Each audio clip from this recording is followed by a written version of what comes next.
So hi, my name is Cujo. So the past few months I've been reading a philosopher that goes by the name of Friedrich Nietzsche, and the book that I finished was called Beyond Good and Evil by him. This book is amazing.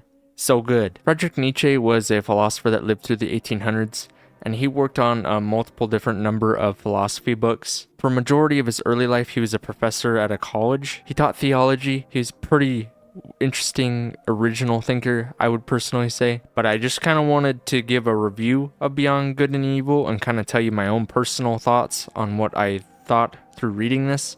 It's pretty dense to read, and I had no guide while reading through it, so it was just mostly picking out what resonated with me, and I'm going to kind of just talk about what ideas stuck with me and what I came up with from reading it. Notably, most people watching this know the phrase from Nietzsche where he states that God is dead and that man was the thing that killed him. But in his time, people read that and were like, no way.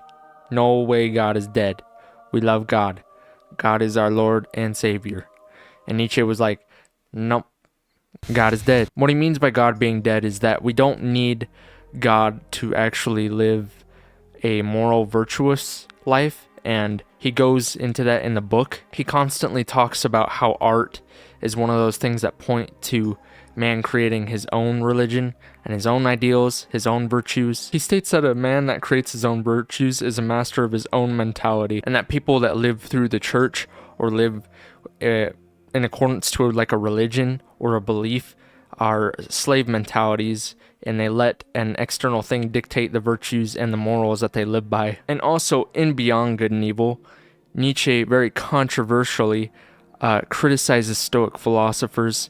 And when reading this, I had this moment where I was like Andy from Toy Story, where I was holding on to Stoic philosophers, and then I picked up Nietzsche, and I was like, I don't want to play with you anymore. And then I just dropped the Stoic philosophers. I don't want to play with you anymore.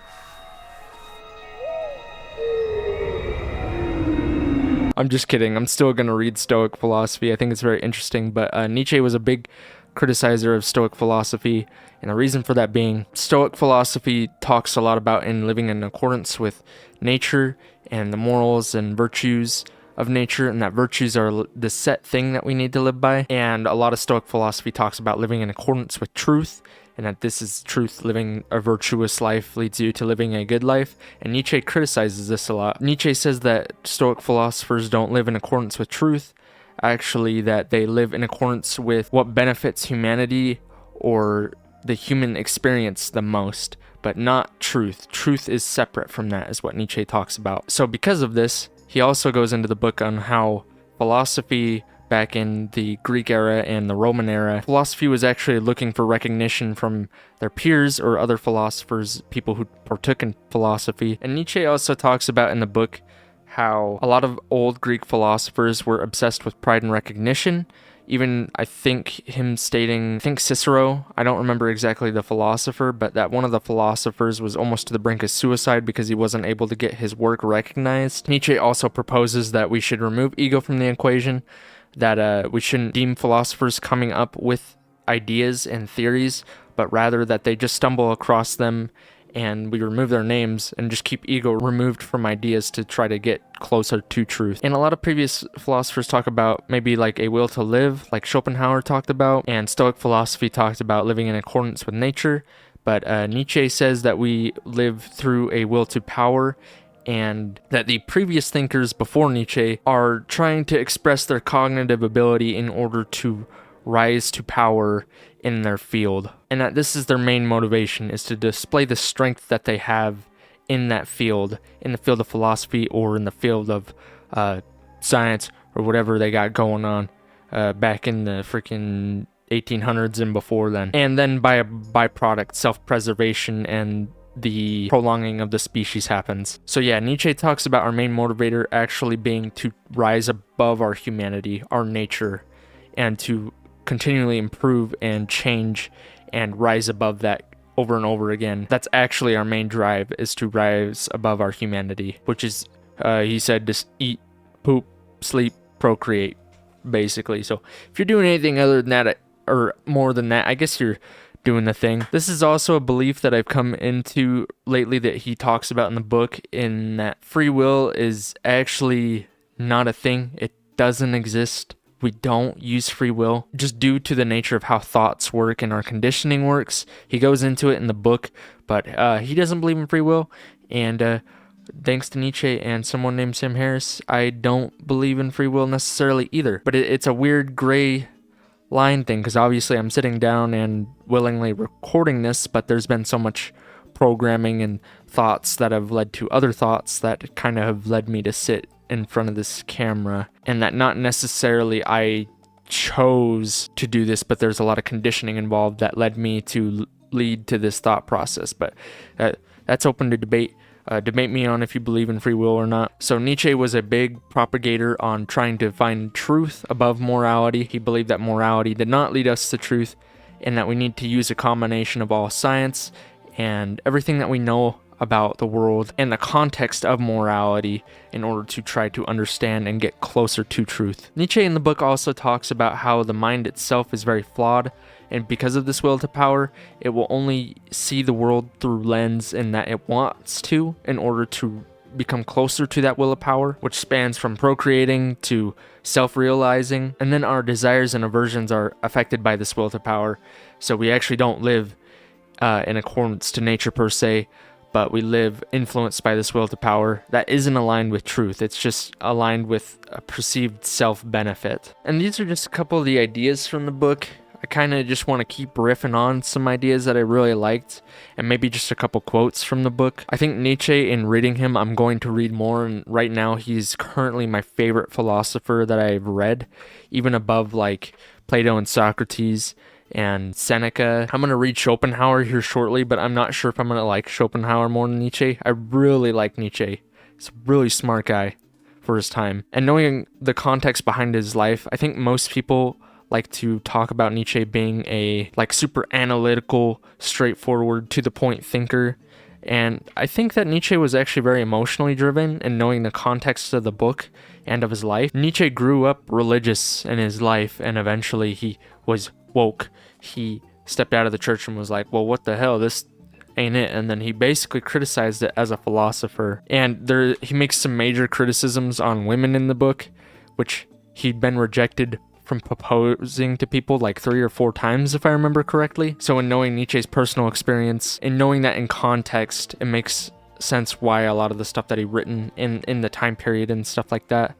I think there's probably truth in what Nietzsche had to say. And at the same time, Nietzsche even acknowledges that his lens is very skewed, and it's his personal experience with women that makes his ideas about women kind of flawed, and he acknowledges that in the book. So in reading him, he's very emotional, but he uses his logical side to push the emotional findings that he had to the max, and make a really good book out of the ideas that he presented. It made me think really deeply about a lot of stuff. One of Nietzsche's main criticisms in the book is he talks about how church is actually the spirit of power. It wants power over the community, and it doesn't actually have their spiritual well-being in its interest, and that leaving the church and pursuing your own personal spiritual path is actually the reclaiming of spirit and the journey of your own will to power, which I think for me personally is true. I've never really been a part of a church, but I think my own spiritual journey and my own looking into religion and deciding what works and what doesn't work for me has been the best path and the best decision for me personally. I think I've become a more strong individual, and I do think that the church overall on a mass scale actually just wants power over the community and wants its own will to power. He states that the will to power is the drive on like a macro and a micro scale, from the individual clear to the community to like the country, that the will to power operates on scales. Nietzsche was a big propagator of progression in humanity and just pushing past those limits. He talks about it a lot. He said that the moralist back in the 1800s is actually a man of primitivity, and that the moralist was actually degenerating man because of self-sacrifice and not actually pursuing desire and pushing the humanity to its limits, and that the moralist withdrawing from culture themselves was actually just degenerating the species and therefore was actually immoral. And the person of the master mentality ends up becoming the actual moralist because of their progression of the species and the progression of their own will to power in accumulation of things and ideas and essentially just living life and pursuing their own progression in order to set humanity for a better tomorrow.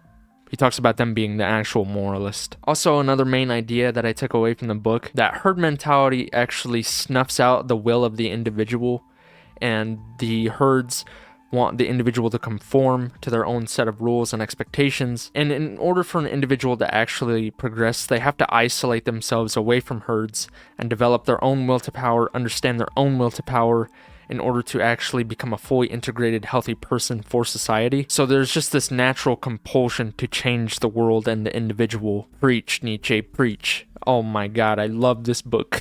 I think any time that I've let other people or groups influence my decisions, it's been the wrong decision, simply. And that being, I didn't have my full heart and attention into the decision that I made because it was pushed on to me, rather when I pick it up and take it as my own, I put everything that I have to give. So a man who is not influenced and kind of just disinterested in all of culture, Nietzsche talks about, and is able to cultivate and create his own values due to this isolation and due to his master mentality, as he talks about. He is the one that is capable of loving and living the deepest. He's able to actually thrive in danger, and he can also remain detached from fate, yet have a deep love for it at the same time. And in the same breath, he makes fun of self-denial and repentance, which he states is a fear of rejection and of the self. And in a very metaphorical way, he says that the philosopher does not live through fear, but that he rises through and above the world with a deep love, which he very poetically says is like a child.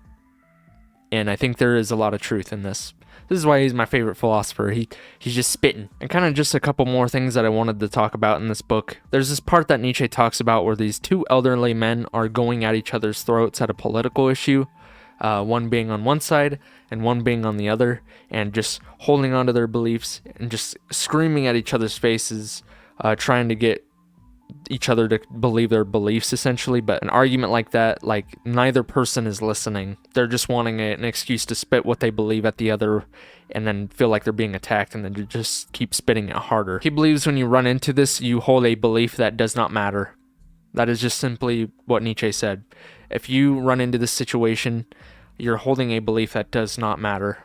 It's useless, is what he says. Nietzsche uses these people as an example to actually state that the philosopher or the philosophers and people of the society will actually rise to take control of these people, understanding the nature of these ideas, move behind the scenes in a way to actually take more will to power for their own, more and more power. I feel like this is kind of a hard idea to explain, but I think I get what he's talking about. I think. Which I think for me, I've never really held a strong belief on anything political or any like one-sided thing. I'm a huge fan of Tao. And my favorite book is the Tao Te Ching. So I've always thought, like, you know, there's always going to be opposites. Where's the truth? Where's the truth in, like, the middle? And Buddha, you know, he always talked about the middle way. Anyway, this ain't about Buddha. This is about Nietzsche. Which he kind of talks about similar stuff. Kind of. Just to bring up master mentality and slave mentality again. Big distinction on knowing if you're a master mentality or a slave mentality was towards the end of the book.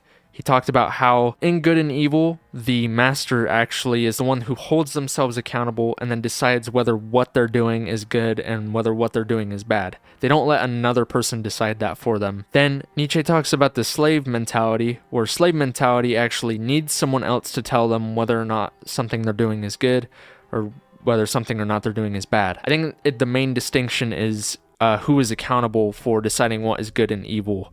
Is it the individual? Is it the person? Is it you?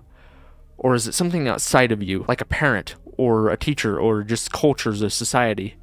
He says the master is the individual holding themselves accountable. And then I think of that meme, do you bring the shopping cart back to the shopping cart dock thingy at the grocery store? If you do that, you're a master. Your master mentality. And so therefore, with this idea, the master actually doesn't use vanity or external things as a metric, depending on if they're doing good or if they're doing evil, as to where the slaves do. So slaves are very judgmental and see face value things very easily. And the master doesn't look at vanity, but rather looks at what's underneath, what's creating the person that is the mask or the view on the outside. And the last point that I have written down that I'll talk about, Nietzsche talks about how men with enthusiasm actually had to understand philosophy very deeply to get to that point, to remain enthusiastic and not to become a cynic by the world conditioning them. A requirement to navigate this labyrinth of life, both externally and internally, is actually a deep amount of solitude. A deep amount of solitude ends up nourishing the philosopher and the person who's trying to navigate through life. And if you don't have this said solitude that he talks about, you're going to get lost in the labyrinth. You won't be able to navigate it. I think for me, then that reaffirms my belief in meditation. I'm a huge avid supporter of meditation being something that's practiced. And every good decision or things that I've done and decided to do, and the person that I've created that's sitting right here, a lot of it is thanks due to meditation and journaling as well. A lot of meditation though, and a lot of observing myself and my own thoughts and being in tune with my body, stuff like that. So that's all that I had written down that I kind of wanted to talk about. Maybe I'll read just a few quotes to you from the book as well, some that really resonated with me. He who rejoices even at the stake triumphs not over pain, but at the fact that he feels no pain where he had expected to feel it. A parable. That's excerpt 124. When one has dealing with scholars and artists, it is easy to miscalculate in opposite directions. Behind a remarkable scholar, one not infrequently finds a mediocre man, and behind a mediocre artist, often, a very remarkable man. That is from excerpt 137. I think that quote is very beautiful too, and I think it is very true. Some of the most remarkable people I've ever met are just artists that are not really well known. And the last one is this. Mature manhood. That means to have rediscovered the seriousness one had as a child at play. It's from excerpt 94. So yeah, that's Beyond Good and Evil by Friedrich Nietzsche. I highly, highly recommend this book to people. And if there is anything that you found of value in me just talking about it, I would appreciate if you like, subscribe, smash comments, stuff like that. Really helps this channel. I think one of the best traits about myself that I love in myself and in other people is my ability to actually sit down and read something and really critically think about what applies and what does not apply to my current life, the current day that I'm living in. So I was able to actually go through this book and really pick from Nietzsche what I liked and what I did not like. Just to give you an example of what I did not fall into belief with, I think Nietzsche had a very biased way of seeing women because of his own personal experience with marriage and how women had deceived him in the past. If you're curious about more of that, you got Google. He's been through some messed up stuff with relationships. But yeah, hopefully you find some value out of whatever I said. To kind of summarize what I came to, the conclusion that we can come to from Beyond Good and Evil. I'm using church as the example. Following a group and trying to use a group actually to determine what you should and should not do in your life is not the answer, and it will make you a slave, which will lead you to an unfulfilling life.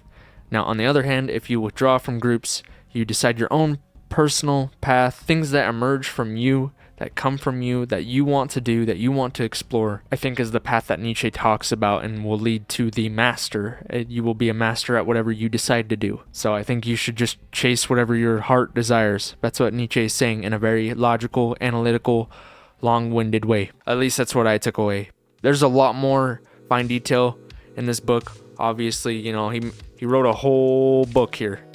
So anyway, yeah, you liked it, smash comments, all this stuff. I'm gonna bounce. So I love you. Thank you for taking the time to watch this. I really appreciate it. And goodbye now.